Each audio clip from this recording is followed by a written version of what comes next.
여러분 잘들 계셨어요?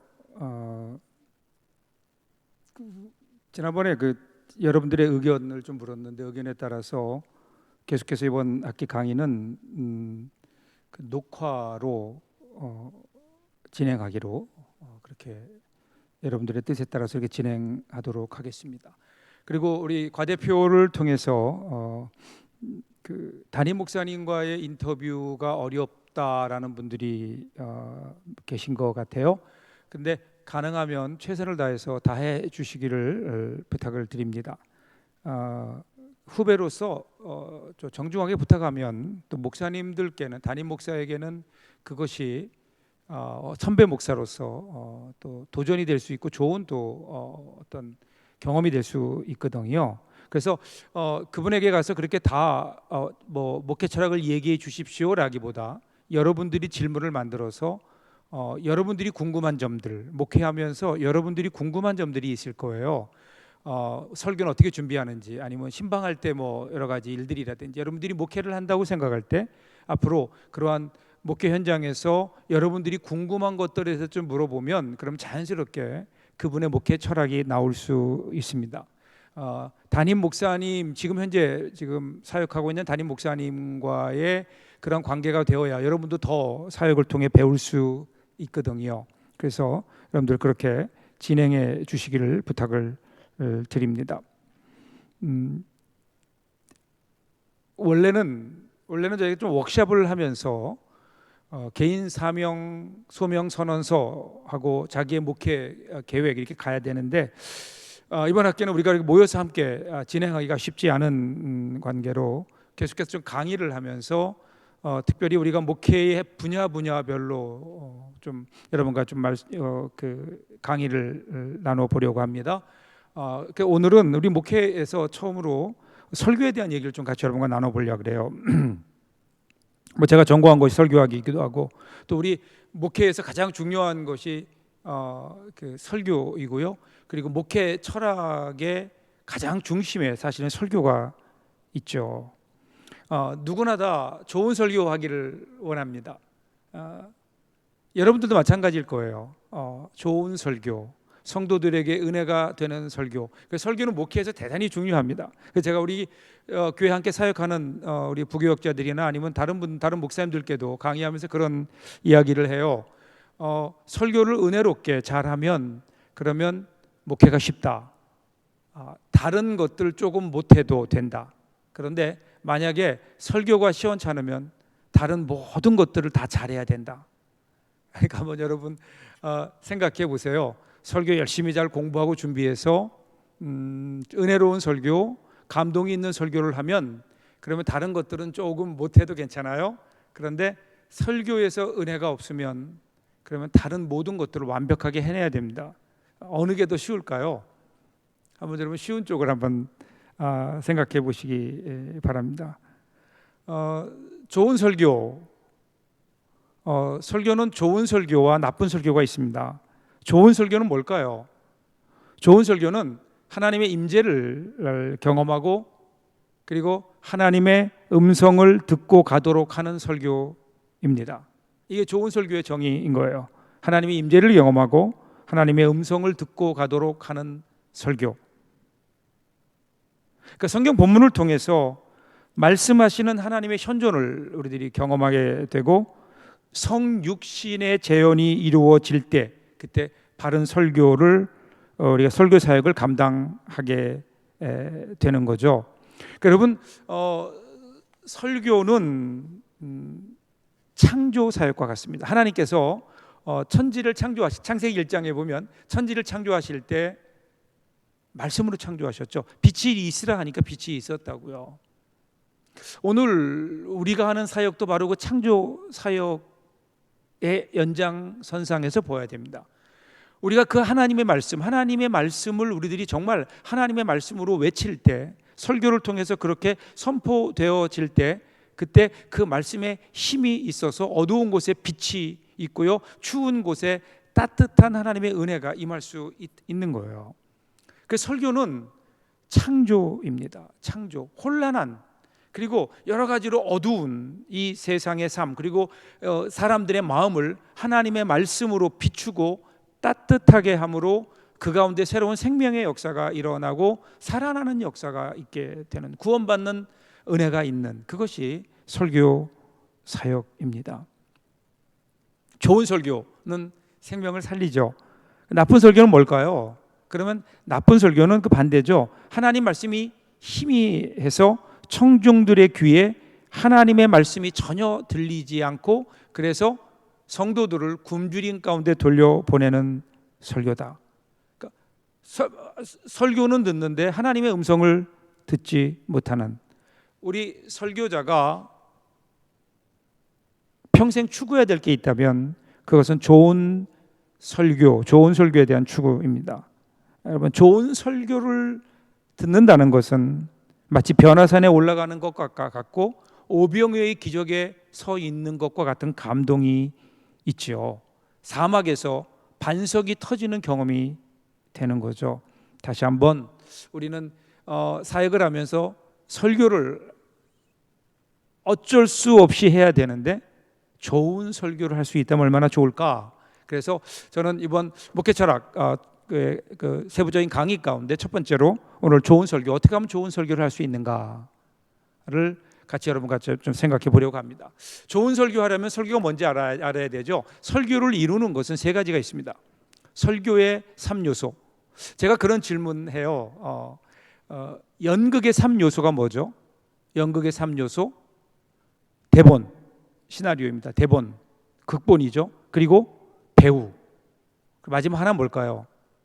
마지막 하나는, 그렇죠, 관객입니다.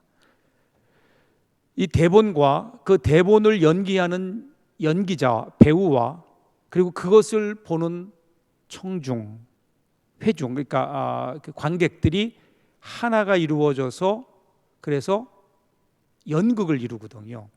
설교도 마찬가지입니다. 설교를 이루는 설교의 3가지, 설교의 3가지 요소를 보면 첫 번째가 설교문, 성경에서 나오죠. 성경. 두 번째가 뭘까요? 두 번째는 설교하는 설교자. 그리고 세 번째는 회중입니다. 설교를 듣는 회중. 그래서 설교와 설교문이죠. 그러니까 설교가 가지는 설교문, 성경에 근거한 설교문과 그 다음에 설교자와, 그 설교라는 설교자와 설교를 듣는 청중, 회중이, 이 3가지 요소가 하나가 되어서 좋은 설교를 만들어갈 수 있다. 좋은 설교. 자, 먼저 설교를 봅니다. 성경을 봅니다. 여러분, 설교라고 얘기하면 설교와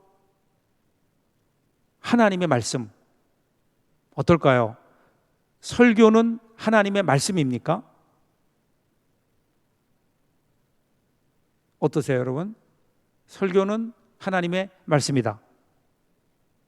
맞나요? 바꿔 얘기할까요? 하나님의 말씀은 설교다.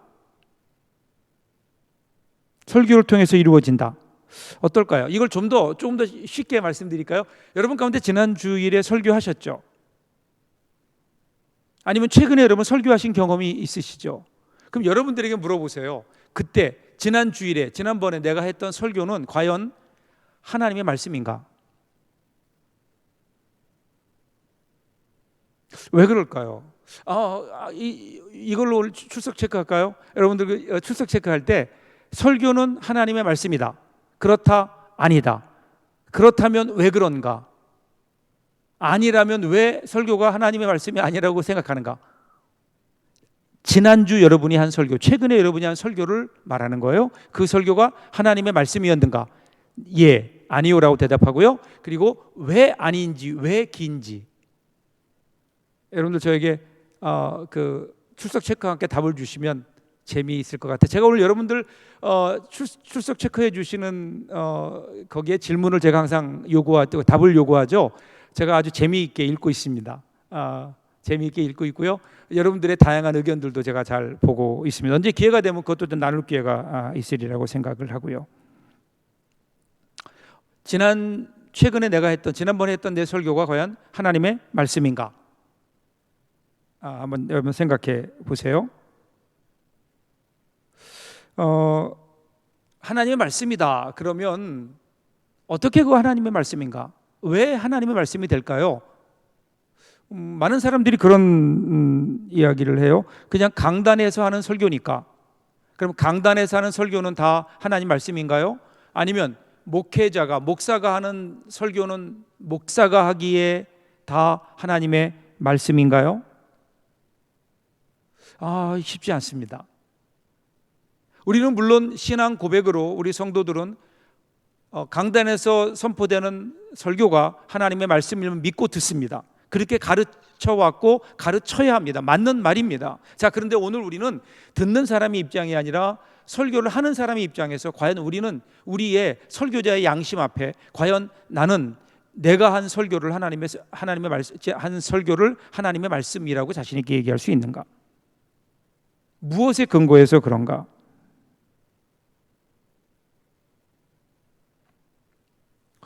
설교가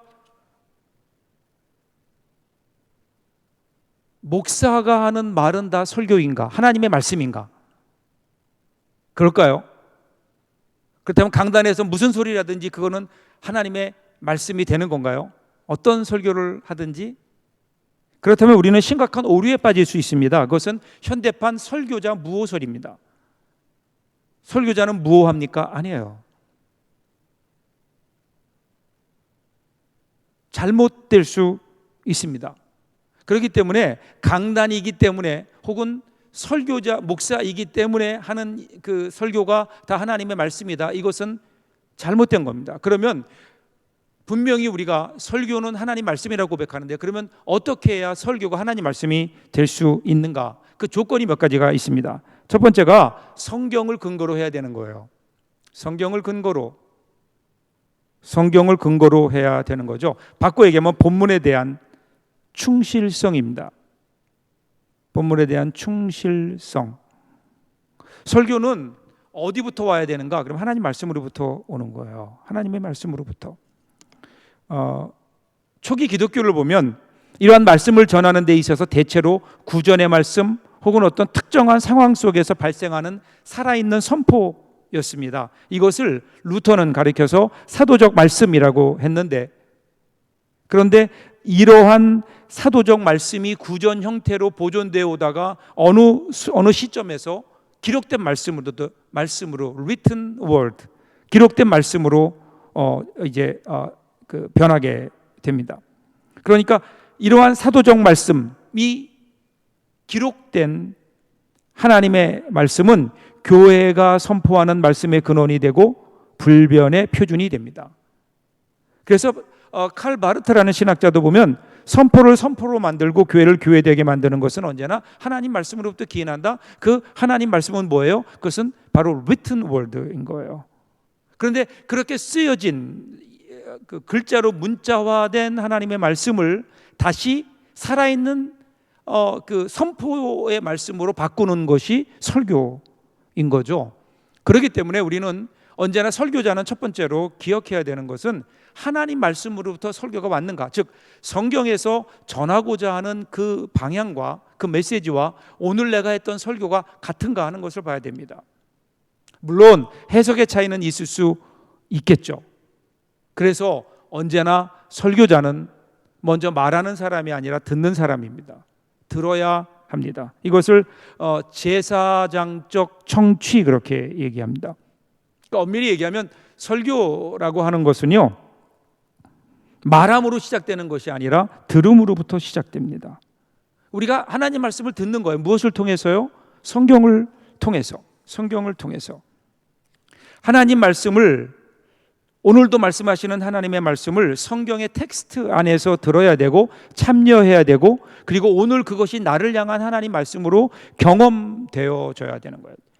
먼저 그 설교자에게. 그러니까 그걸 통해서 하나님은 오늘 우리에게 말을 걸어 오십니다. 이것을 성령의 영감 이렇게 이야기합니다. 그래서 설교는 말함으로 시작하는 게 아니라 들음으로 시작됩니다. 오늘 얼마나 우리가 이 하나님 말씀을 듣고 있는가, 이것이 우리 설교의 가장 중요한 어떤 근간을 이루게 되죠. 어떻습니까, 여러분? 설교 준비하는데 과연 우리는 이 들음이 있는지, 하나님 말씀을 듣는지, 듣는다고 하는 거는요, 가만히 기도하고 탁 무릎 꿇고 기도했더니 하나님이 이런 음성을 들려주셨다, 이런 게 아니에요. 가끔 보면 그런 분들 있어요. 제가 설교학 강의하면서 어떻게 설교를 준비합니까? 그랬더니 어떤 분이 그래요. 저는 아침에 일어나서요, 탁 무릎 꿇고 하나님 오늘 무슨 말씀 전할까요? 그럼 하나님이 다 들려주신대요. 그러니까 목회를 잘 못하는 거예요. 하나님은 우리에게 그렇게 말씀하시지 않습니다. 하나님의 말씀은 우리에게 성경을 주셨고 성경을 통해서 듣는 거예요. 성경을 통해 듣는 얘기 뭘까요? 성경을 연구하는 거예요. 성경을 추석하는 거예요. 그래서 신학교에 오면 가장 배우는 중요한 게 뭘까요? 신약 개론을 배워요. 구약 개론을 배워요. 그걸로 끝나나요? 아니에요. 신약 신학과 구약 신학을, 성경 신학을 배워요. 그 다음에 뭐 하죠? 주석 방법론을 배워요. 이걸 통해서 우리는 이러한 그 주석 방법론과 그리고 이런 개론과 이런 것들 통해서 우리는 성경이 어떤 책인지, 성경을 어떻게 해석해야 되는지, 성경에서 말하고자 하는 바가 신학적인 의미가 무엇인지, 그리고 그것을 어떻게 우리들이 알아내야 되든지, 이거를 위해서 우리가 헬라어도 배우고 히브리어도 배우고, 이런 것들 통해서 우리는 무엇을 해야 되나요? 성경에서 오늘 우리에게 주시고자 하는 메시지가 무엇인지를 정확하게 들을 줄 알아야 되는 겁니다. 오늘 보면 많은 분들이, 설교자들이 자신의 설교가 성경적이라고 다 얘기해요. 여러분 나중에 한번 여러분 목사님들과 인터뷰할 때 한번 가서 꼭 그 질문 해보세요. 목사님 설교가 성경적이라고 생각합니까? 이게 질문 잘못하면 좀 건방지게 들릴 수도 있겠지만 정중하게 잘 여쭤보세요. 아무도 없어요. 설교 전에 성경 본문은 다 읽어요. 그리고 설교를 하다 보면 성경 구절이 다 나와요. 최소한 몇 개는 다 나와요. 자, 근데 문제는 어디에 있는가 하면 얼마나 많은 성경 구절을 그 안에 설교 안에 집어넣느냐가 아닌 거예요. 100개의 설교 본문을 집어넣는다고 해도 그것이 성경적이 아닐 수 있는 거예요. 그런데 성경 구절이 하나도 들어가지 않았어도 그것이 그 성경적인 설교가 될 수 있어요. 극단적으로. 왜 그런가 하면 중요한 것은 그 본문에서, 오늘 내가 설교하고자 하는 본문에서 과연 그 하나님이 하시고자 하는 그 말씀을 과연 내가 하고 있는가, 성경에서 하고자 하는 그 얘기를 내가 하고 있는가 하는 거예요. 많은 경우에 성경 자체가 텍스트가 되어야 되는데, 그래서 성경을 연구하고 성경에서 그 메시지가 나와야 되는데, 그런데 많은 경우에 보면요, 어떤 내 생각이 들어가고 그 내 생각을 뒷받침해주는 프라이머리 소스가 아니라 세컨더리 소스로 설교 그 성경 구절들이 혹시 그렇게 사용되고 있는 것은 아닌가? 성경의 텍스트, 한국 강단의 위기는 어디부터 오는가? 텍스트를 잃어버린 거예요. 성경을 잃어버렸어요. 심각한 문제입니다. 제가 한국교회 다른 목사님들 설교를 이렇게 쭉 보면서 느끼는 안타까움이 여기에 있어요. 성경적이지 않아요. 성경에서 하는 얘기, 성경에서 전하고자 하는 그 이야기와 설교의 방향이 달라요. 성경은 죄를 지적하고 있는데, 잘못했다고 나무라고 있는데, 그런데 설교의 내용은 복받으라는 내용이 되는 거예요. 이거는 잘못된 겁니다.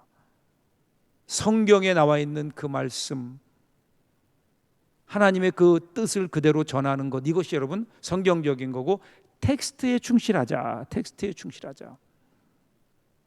두 번째, 그러기 위해서 중심 주제가 필요합니다. 중심 주제.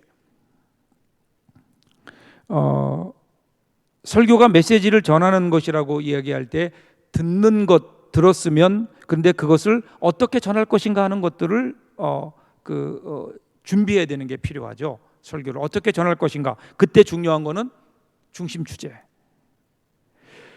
이 중심 주제는 마치 건물의 골조와 같습니다. 아무리 예쁘게 장식된 건물이다 하더라도 골조가 바로 되지 않으면 그러면 안전성을 기대하기가 어렵죠. 그래서 헤던 로빈슨 같은 학자는 빅 아이디어라고 얘기하고요.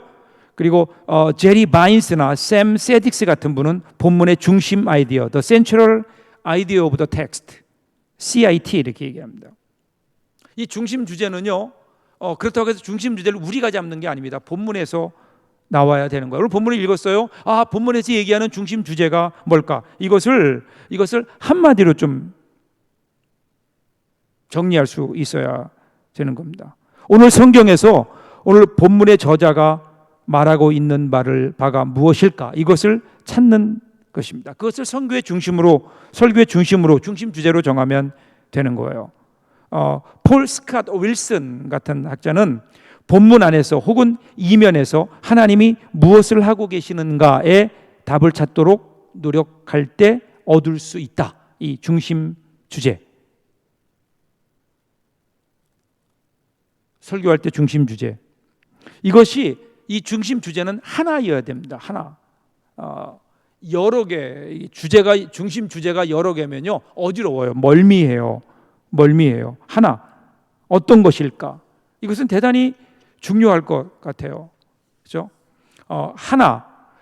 본문을 충실하게 연구해야 됩니다. 본문을 쭉 읽으면서 모르는 것들은 1차적으로 주석을 찾아야죠. 그 다음에 사전을 찾아야죠. 성경 사전. 그래서 그 내용이 어떤 건지를 정확하게 이해해야 됩니다. 처음부터 끝까지 흐르는 그 본문에서, 여러분이 정한 본문에서 거기에서 이게 무슨 뜻인지, 어떤 역사적인 배경이 있는지 이런 것들을 쭉 정리하다 보면, 그럼 그다음에 뭐가 나올까요? 거기서 하나님 이 성경에서 이렇게 얘기하는구나. 중심 주제가 나오는 거예요. 중심 주제. 이것을 한 문장으로 적을 수 있어야 됩니다. 여러분 설교를 잘하는 분들은 그걸 한 문장으로 적어요. 그래서 조웨트라고 하는 설교자는 그 본문의 중심 메시지를 발견하고 짧은 문장, 한 문장, 최소한 한두 문장으로 그것을 표현할 수 없는 설교, 그것은 잘못된 설교, 이렇게 얘기합니다. 이렇게 얘기해요. 나는 우리 자신이 전할 설교의 주제를 짧고 함축적이면서도 수정같이 명료한 문장으로 표현할 수 있을 때까지 우리는 결코 우리가 설교를 하거나 글을 쓸 준비가 되어 있지 않다고 생각한다. 나는 내 연구 과정에서 그런 문장을 찾는 것이 몹시 힘든 일이지만 동시에 흥분되고 무엇보다도 성과가 많은 수고임을 알게 되었다. 이것이야말로 설교로 만드는 가장 중요한 본질적인 요소다. 그러니까 여러분이 했던 설교를 한 문장으로 좀 요약할 수 있어야 되는 거예요. 그러니까 여러분, 우리가 설교를 20분, 30분 한다고 할 때 그때 그것이 2분, 3분으로 요약이 되어야 되고요. 그리고 그것이 다시 한 문장으로 요약되는 그 요약. 그것이 성도들은 그것이 그들의 어떤 가슴 속에 남는 거예요. 여러분, 지난주에 했던 설교, 여러분들이 최근에 했던 설교, 그 설교를 한번 돌아보세요. 어떤 설교 하셨어요? 그게 기억도 안 나는 분은 좀 문제가 있는 거예요. 한 문장으로 요약한다면 뭘까요? 제가 지난주에 했던 설교를 보면 진정한 예배는 삶에서 이루어지는 것이다. 삶의 예배를 제가 얘기했었거든요. 삶의 예배. 예배는 삶의 현장 속에서 완성된다. 이러한 어떤 마음속에 센트럴 아이디어를 가지고 계속해서 설교를 준비하는 거. 그럼 어떻게 될까요? 설교의 중심 주제가 있으니까 다른 데로 갔다가 다시 돌아와요. 중심 주제. 그래서 처음부터 끝까지 그 중심 주제를 가지고, 그리고 그 중심 주제 안에서 주위에서 움직여가는 거예요. 그래서 중심 주제가 너무 필요합니다. 중심 주제.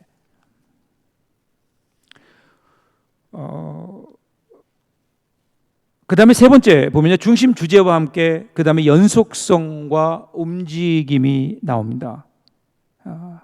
이게 연속성과 움직임이라는 거는요, 중심 주제만 계속 얘기하면 너무 단순하잖아요. 그러니까 그 중심 주제를 어떻게 끌고 갈 것인가를 얘기하는데 그것이 연속성과 움직임이에요. 이 움직임이 있어야 돼요. 설교에 움직임이 있어야죠.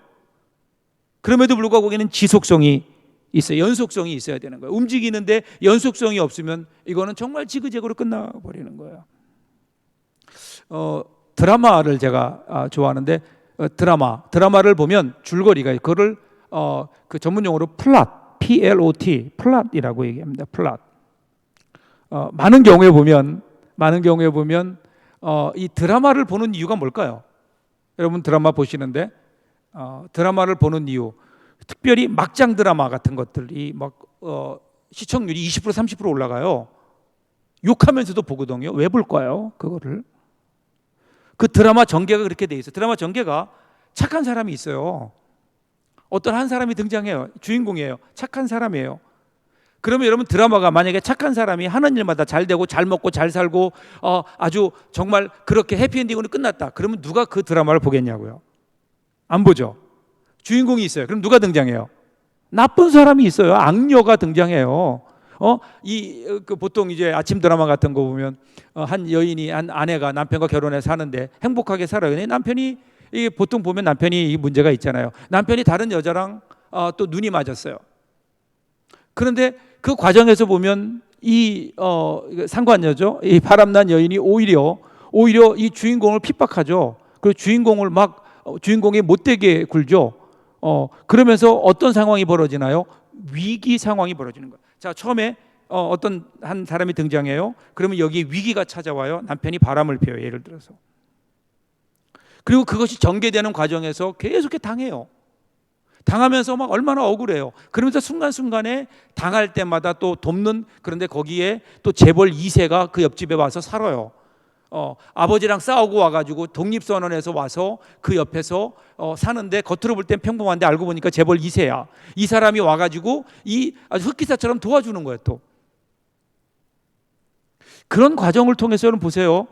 드라마를 보는 이유는 간단해요. 위기와 그 위기가 깊어지면서 위기가 어떻게 될까요? 위기가 회복돼요. 위기가 해결돼요. 그러면서 카타르시스를 느끼는 거야. 야, 이게 뭐예요? 이게 줄거리예요. 이게 플랫인 거예요. 여러분 설교도 그렇지 않을까요? 설교를 처음에 딱 서론을 들으면 결론이 나와 있는 설교 재미없다고요. 교인들이 다 짐작하고 있어. 오늘 설교 저렇게 되겠구나. 그럼 어떡할까요? 그때부터 집중 안 해요. 그냥 조는 거예요. 근데 설교를 들었는데 이 설교가 어떻게 진행될까? 오늘 설교가 어떻게 진행될까? 결론이 뭘까? 궁금해지는 거죠. 그럴 때 사람들은 설교에 귀를 기울이게 되고 설교를 들으면서 자기의 마음속에 있는 문제들, 오늘 성경의 본문을 통해 나타난 그런 문제들을 스스로 해결해 나가는 거예요. 여러분 설교가 그래야 되지 않을까요? 설교가 그냥 너무 밋밋해요. 오늘 하나님께서 우리에게 주신 말씀은 첫 번째 순종하라는 겁니다. 뭐 이렇게 되면 그러면 이미 사람들은 그래 순종해야지, 맞습니다, 하나님 말씀이니까 옳겠죠. 그런데 마음이 열리지 않는 거예요. 귀가 열리지 않는 거예요. 그래서 이것을 가리켜서요 이야기식 설교라 그래요. 근데 여러분 이야기식 설교는 이야기를 하는 게 아니에요. 설교의 새로운 방법론 중에 하나가 스토리 like preaching이라는 거예요. 그러니까 스토리처럼 하는 거예요. 스토리가처럼이 뭐예요? 아까 말씀했죠. 드라마, 그러니까 플랫처럼 처음에 어떤 사람이 등장해요. 본문에. 그리고 거기에 어떤 위기가 찾아와요. 그 위기를 해결해 줘요. 그러면 사람들은 거기서 이제 그 복음을 경험하는 그 대표적인 경우가 유진 라우리 같은 경우죠. 유진 라우리. 그분이 했던 설교가 누가 더 달라고 할 수 있습니까? 마태복음 20장에 나오는 거예요. 여러분 그거 아시죠? 그 포도원 품꾼 비유 나오는 거예요. 그럼 이제 이렇게 1단계는 뭐냐면 평형을 깨뜨리는 단계예요. 그래서 성경 본문을 보면 성경 본문이 가지는 상황 묘사를 통한 본질적인 모순을 제시하는 거예요. 투덜거릴 수밖에 없는 사람. 그러니까 아침부터 일찍 나온 사람이 마칠 무렵에 온 사람과 어때요? 같은 돈을 받아요. 같은 임금을 받아요. 그럼 이건 불공평하잖아요. 그러면서 두 번째 단계로 넘어가요. 불일치의 단계예요. 이 모순을 심화시키는 거예요. 이 위기를 심화시키는 거예요. 그래서 이걸 통해서 그 듣는 사람 청중이 단순히 관중이 아니라 참여자가 되는 거예요. 여러분 혹시 이런 기회, 여러분도 이런 부당한 대우를 받아본 적이 있지 않습니까? 이런 억울한 적이 있지 않습니까? 나는 열심히 신앙생활하는데 그런데 나는 별로 복을 받지 못하고 신앙생활 안 하는 옆집에 사는 사람은 왜 그렇게 다 잘 되는지, 그 집 애들은 공부도 잘하고 그 집 남편은 진급도 잘하는데 왜 우리 집은 이럴까? 뭐 이런 공감대가 형성이 될 수 있지 않을까요? 불평등. 그리고 세 번째 단계에서 해결을 위한 실마리를 제공합니다. 모순을 위한 해결을 하는데 바로 그 앞을 보면 부자 관원의 이야기가 나오죠. 그 부자 관원을 보면서 베드로가 그런 질문을 해요. 우리는 주님을 따르기 위해 모든 걸 버렸습니다. 그런데 부자 관원은 네 모든 것을 팔아 가난한 자에게 나누어 주고 너는 나를 따르라 그랬더니 그 관원이 그냥 돌아갔거든요. 그러니까 베드로가 그걸 보면서 뭐라 그래요? 주님, 우리는 다 버리고 주님을 따랐습니다. 그러면 주님, 우리가 받아야 될 상급은 어떤 겁니까? 그렇게 베드로가 이야기하죠. 그때 주님의 대답이 뭐예요? 무엇을 얻으려고 따랐다면 넌 속은 거다. 하나님의 나라는 거래나 계약이 아니라 하나님의 언약 때문에, 은혜 때문에 일하는 거다. 이렇게 말씀하시죠. 그러면서 지금 그 얘기를 한 건 네 번째 단계로 넘어가서 복음을 경험하는 단계입니다. 3살, 6살, 9살 된 아이를 가진 부모가 있어요. 누가 더 부모를 사랑할까요? 9살 먹은 아이가 오래 살았기 때문에, 부모를 더 많이 뒀기 때문에 부모를 사랑하는 거 아니잖아요. 한 가족인데. 그래요, 이건 가족의 이야기입니다. 하나님과 우리의 관계, 가족의 이야기입니다. 5단계는 적용의 단계에 헌신을 결단합니다. 지금도 하나님은 사람들을 포도원에 들이시기를 원하며 여러분을 한 가족으로, 본향으로 함께 가도록 청함받은 사람입니다. 그러니 누가 더 달라고 그럴 수 있겠습니까? 이렇게 설교를 유진 라우리가, 이 본문을 그렇게 설교를 했어요. 그래서 처음에 유진 라우리가 이 설교를 한 이유는 뭐냐면 간단해요. 그냥 어떤 틀에 박힌 설교가 아니라 이야기식으로, 사람들이 그걸 들었을 때 드라마를 본 것 같은, 이야기를 들은 것 같은, 그래서 마음속에 스스로 그렇게 감동이 되고 여러 가지 은혜가 되는 설교를 이야기처럼. 그런데 그러기 위해서 뭐가 있을까? 연속성과 움직임이 필요하다는 거야. 중심 주제가 있고 중심 주제에서 떠나지 않는 거기에 어떤 변화가 있어야 되는데, 그 변화가 뭐죠? 그 변화는 중심 주제에서 떠나면 안 되고 연속성이 있어야 된다. 그래서 여러분, 설교를 작성할 때 대단히 중요한 게 있어요. 본론과 서론, 본론, 결론이 있죠. 그때 여러분은 설교를 어떻게 작성합니까? 어떤 분들 보니까 서론 쓰고 본론하고 결론 내린대요. 이거는 설교가 그러니까 재미가 없어요. 호기심을 일으키지 못합니다. 첫 번째 우리가 해야 되는 건 본문이에요. 본론이에요. 본문에 충실해야 돼요. 성경에서 뭘 하고 있는지를 얘기해야 돼요. 그 다음에 결론을 내야 돼요. 그 다음에 그 결론에 근거해서 서론이 가는 거예요. 서론은 어떤 게 될까요? 서론은 사람들의 마음을 끌 수 있는 거야 돼요.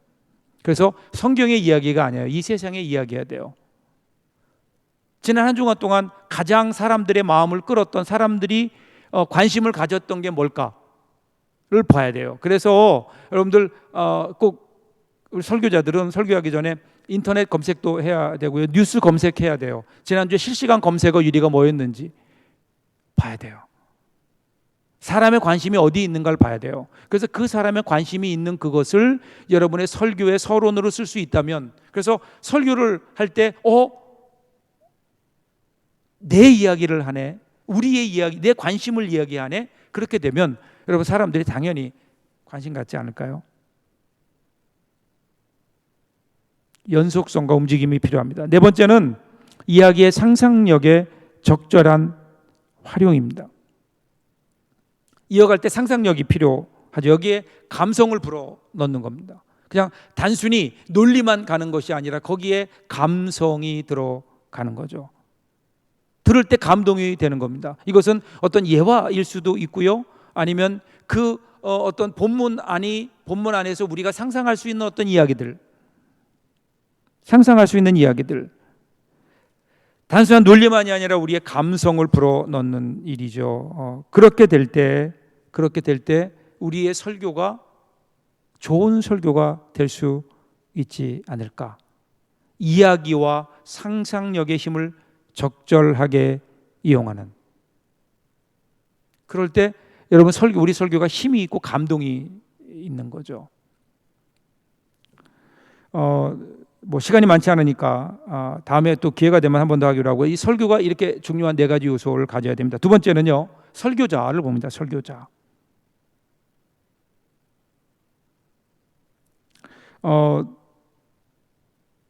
설교도 중요하지만 설교자가 어떤 설교자이라는가 대단히 중요합니다. 설교자의 소명을 볼까요? 설교자도 하나님으로부터 부르심을 받아요. 과연 나는 설교자로 부름을 받았는데 뭘로 부름 받았는가? 여러분, 우리가 신학교에 올 때 어떤 부르심을 받고 오죠. 목사로서, 선교사로서, 어떤 건지 모르지만 사역자로 부름 받고 오는 거예요. 그런데 설교자도 소명이 필요해요. 설교자의 소명. 설교자의 소명은 어떤 것들이 여러분 있을까요? 설교자의 소명은 두 가지로 나뉩니다. 첫째는 내적인 증거, 그리고 외적인 증거가 있습니다. 외적인 증거와 내적인 증거. 첫 번째, 내적인 증거는 주님에 대한 사랑입니다. 부활하신 주님이 실패한 베드로를 다시 부르시고 목양의 사역을 맡기실 때 그때 무엇을 요구하셨나요? 3번이나 물으셨던 게 네가 너의 양을 사랑하느냐 이렇게 묻지 않으셨어요. 네가 나를 사랑하느냐, 나를 사랑하느냐. 주님을 사랑하는 것에 있습니다. 그리고 주님을 사랑할 때 그때 주님의 마음을 닮아서 사람들의 영혼을 불쌍히 여기는 마음이 있는가 하는 거예요. 이게 내적인 거예요. 내적인 거. 설교자는 사람들을 바라보면서 마음속에 이 예수 그리스도를 사랑하는 마음에서 오는 불쌍히 여기는 마음이에요. 불쌍히 여기는. 마태복음 9장 36절 보시면 무리를 보시고 불쌍히 여기시니 이는 그들이 목자 없는 양과 같이 고생하며 기진함이라. 그래서 예수님이 그들을 향해 하나님 말씀을 전하시는 거예요. 그들을 고쳐주시는 거예요. 그들에게 천국 복음을 전하시는 거예요. 그 이유는 그들이 불쌍해 보이는 거예요. 설교자의 마음은 이 마음이어야 되지 않을까요? 주님의 사랑으로 충만한, 그래서 성도들을 불쌍히 여기는 마음, 긍휼히 여기는 마음, 그 사람들만 보면 무언가 전하고 싶은 마음, 하나님의 말씀을 전하고 싶은 마음이 우리 마음속에서 우러러 나와야죠. 이것이 설교자로 부름받은 첫 번째 내적인 증거입니다. 두 번째는 외적인 증거예요. 외적인 증거는 사도행전 6장 3절에 보면 형제들아 너희 가운데서 성령과 지혜가 충만하여 칭찬받는 사람 7을 택하라. 디모데전서 3장 7절 보면 외인에게서도 선한 증거를 얻은 자. 그러니까 설교자로서의 어떤 부르심, 이 소명은요 사람들의 칭찬과 청거입니다. 여러분의 설교를 듣고 사람들이 감동하는가, 은혜를 받는가, 그 칭찬이 있는가, 그래서 설교자로서 청거되고 있는가. 그래서 우리는 그냥 나만 좋아서 하는 게 아니라 설교자로서의 어떤 그 탤런트가 나에게 있는가.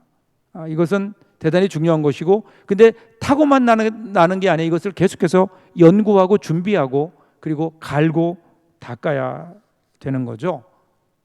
그래서 설교자가 갈고 닦아야 되는, 설교자의 가장 중요한 좋은 설교가 되기 위한 설교자의 마음속에 뭐가 있어야 되는가. 고대 철학자였던 아리스토텔레스가 커뮤니케이션의 3가지 요소를 얘기합니다. 그게 뭐냐면 로고스, 두 번째가 파토스, 세 번째가 에토스입니다. 로고스는 뭘까요? 로고스는 말 그대로 논리입니다. 논리. 그러니까 파토스가 설교자의 감정과 열정을 의미한다면 에토스는 설교의 삶의 모본을 얘기합니다. 그러니까 로고스는 논리입니다. 논리. 건전한 논리. 성경이 설교를 들었을 때 무슨 말인지 알아야죠.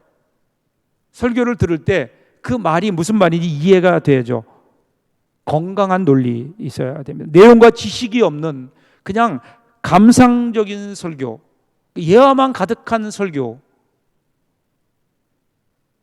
이것은 사람들의 영혼을 지치게 만듭니다. 지식도 열정도 없는 그러한 도덕적인 설교, 무거운 짐이 될 수 있습니다. 그렇기 때문에 설교는 복음적인 논리, 이 논리는 어디서 올까요? 여러분 성경에서 와요. 저는 성경을 읽으면서 그런 생각해요. 여러분 그런 생각해 보셨어요? 성경이 하나님 말씀이에요. 성경이 감동으로 썼다 그래요. 그런데 우리가 이걸 무시해요. 그래서 우리가 설교를 어떻게 준비하냐면 설교를 준비해요. 이제 하나씩. 그리고 나서 그 설교를 자기의 논리대로 전해요. 근데 여러분 한번 이렇게 해보시면 어떨까요? 설교를 그냥 성경 그대로 하는 거예요. 연구를 해보 처음에 어려운데, 저도 처음에 굉장히 어려웠는데 요즘은 많이 좀 숙달이 됐어요. 설교를 1절부터 9절까지면 그러면 1절 보는 거예요. 그 다음에 2절 오는 거예요. 1절에서 2절 넘어올 때 왜 1절에서 2절로 오는가? 그리고 왜 2절이 끝나면 3절로 오고 3절이 끝나면 4절이 되는가? 이렇게 9절까지 쭉 연속성을 보는 거예요. 그러면 거기에 논리가 있어요. 성경의 논리가 있다니까요. 근데 우리는 그 성경의 논리를 무시한 채 그냥 성경에서 메시지만 뽑아요. 내가 원하는 메시지만 뽑아가지고 내가 원하는 메시지를 전하려고 해요. 이것을 가리켜서 우리가 설교 연구는 귀납적으로 하는데 설교는 연역적으로 한다고요. 여러분 귀납적인 거가 연역적인 건 아시죠? 그런데 문제는 그렇게 하다 보니까 우리가 귀납적으로 성경을 쭉 준비하면서 우리가 설교를 준비했던 감동과 눈물이 연역적인 설교에는 담아질 수 없다는 거예요. 그래서 요즘 귀납법적인 설교가 나와요. 그냥 우리가 준비했듯이 그대로 설교하는 거예요. 그리고 그 설교 속으로 사람들을 초청하는 거예요. 한번 여러분 설교를 그렇게 한번 준비해 보세요. 성경적인 논리, 거룩한 논리, 이것보다 더 좋은 게 어디 있을까요? 왜 성경이 이렇게 기록했을까? 이 문제를 왜 성경이 이것을 이렇게 집요하게 이야기하는가? 성경에 관심을 갖고 깊게 보다 보면 거기에 성경의 논리가 있어요. 그걸 위해서 하나님께서 1절에서 이렇게 그 다음에 2절에서 이렇게 우리에게 말씀해 주시는 거예요. 그러면 그 논리대로 그냥 복음을 그대로 전하면, 설교를 하면 따로 내가 뭘 준비할 필요가 없어요. 그런데 그것이 굉장히 파워풀해요. 힘이 있어요. 영향력이 있어요. 로고스. 두 번째, 파토스라고 얘기하죠. 이거는 감성인 거예요. 감성.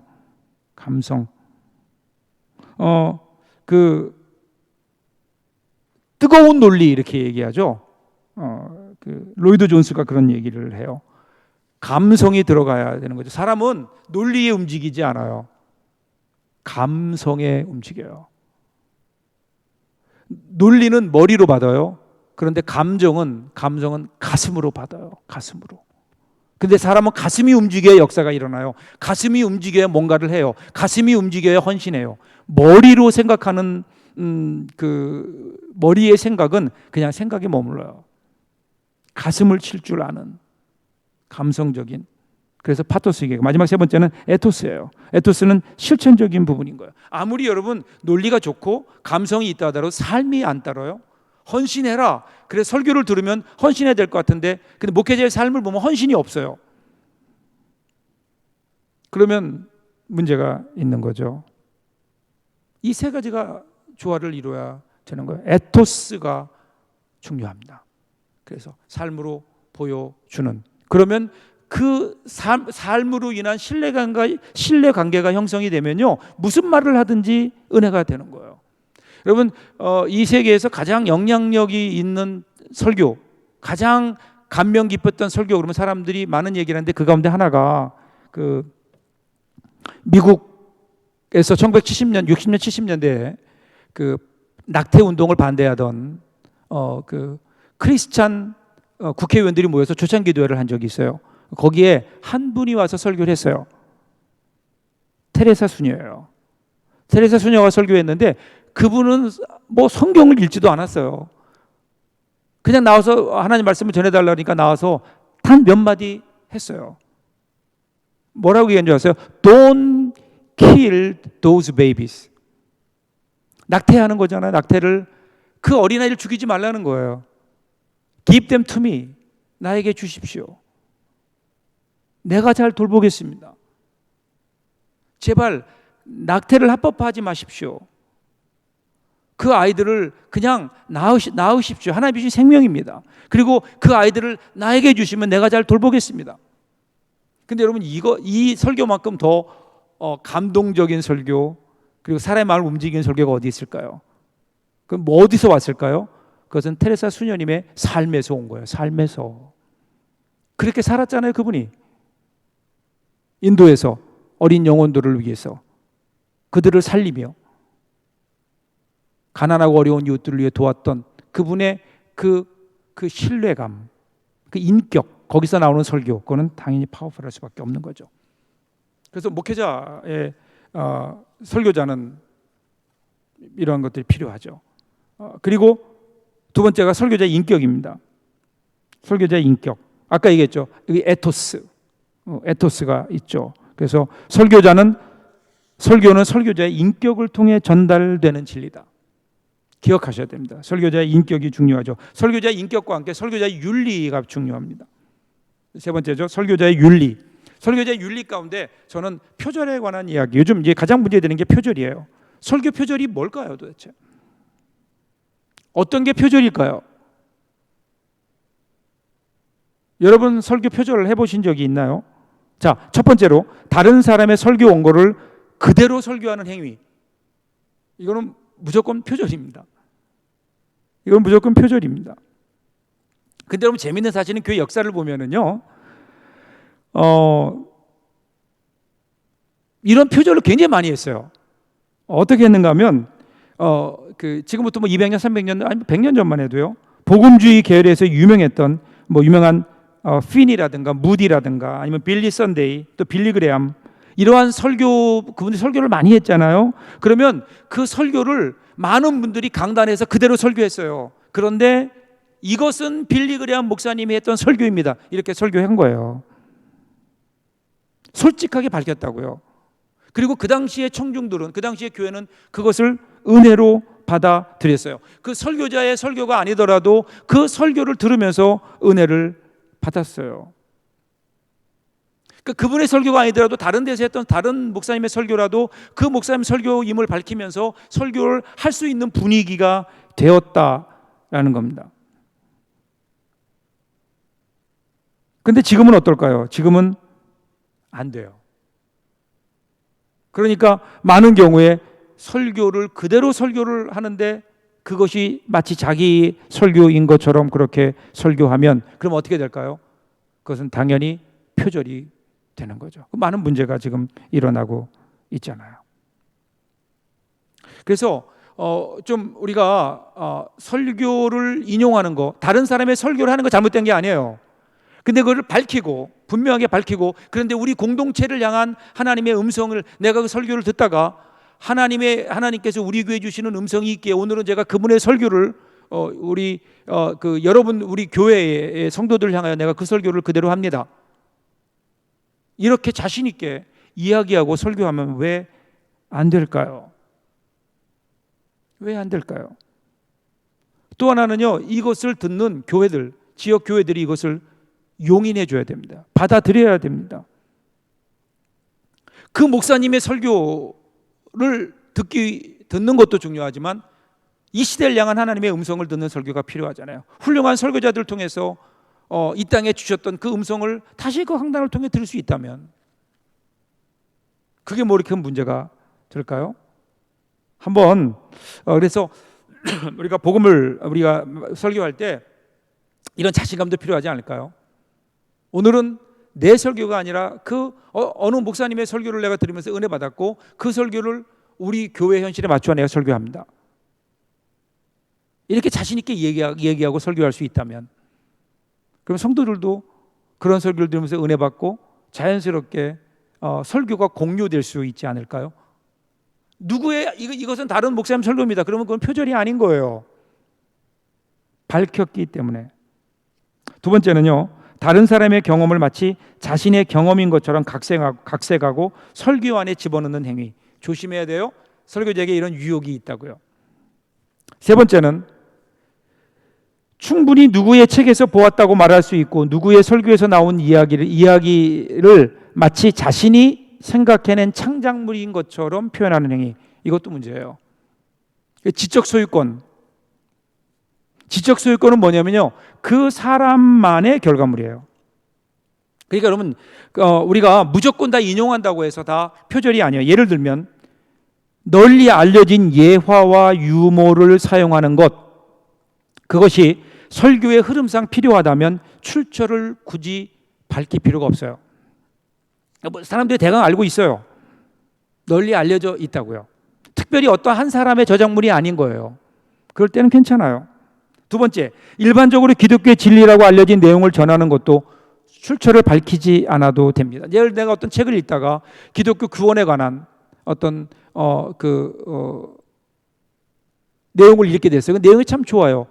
그것을 내가 소화해서 기독교 구원을 이렇게 설명할 수 있다면 꼭 굳이 누구의 어떤 책에 의하면 이렇게 하는 것보다 오히려 더 좋을 수도 있는 거죠.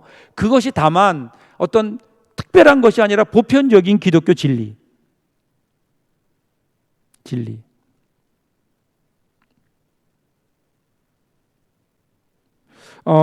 이거 외에는 사실은 그 사람만이 가지고 있는 논문이라든가 그 사람이 가지고 있는 특별한 어떤 그 창작물이라든가 이런 것들은 우리가 설교에서 이제는 분명히 그 출처를 밝혀야 되지 않을까. 여러분, 사실 설교는 배우는 거거든요. 설교는 모방에서 시작하거든요. 모방에서. 그러니까 설교는 모방에서 배우는 것인데 우리가 설교를 그 표절이라고 하는 것과 모방이라고 하는 것이 과연 경계선이 어딘가 하는 것은 대단히 찾기가 어렵습니다. 그렇지만 분명한 것은 우리가 이런 양심을 가지고 우리 양심에 따라 이야기해야 되는 거 아닐까요? 여러분, 저도 존경하는 목사님이 있었고 그 목사님의 설교를 들으면서 어느 순간 보면 그 목사님을 닮아 있거든요. 그럴 수밖에 없지 않을까요? 그것은 발전의 과정이고 배워가는 과정인 겁니다. 그렇다고 해서 우리가 이것을 그런 어떤 배우는 것들에 대한 제한까지 둘 필요는 없지 않을까.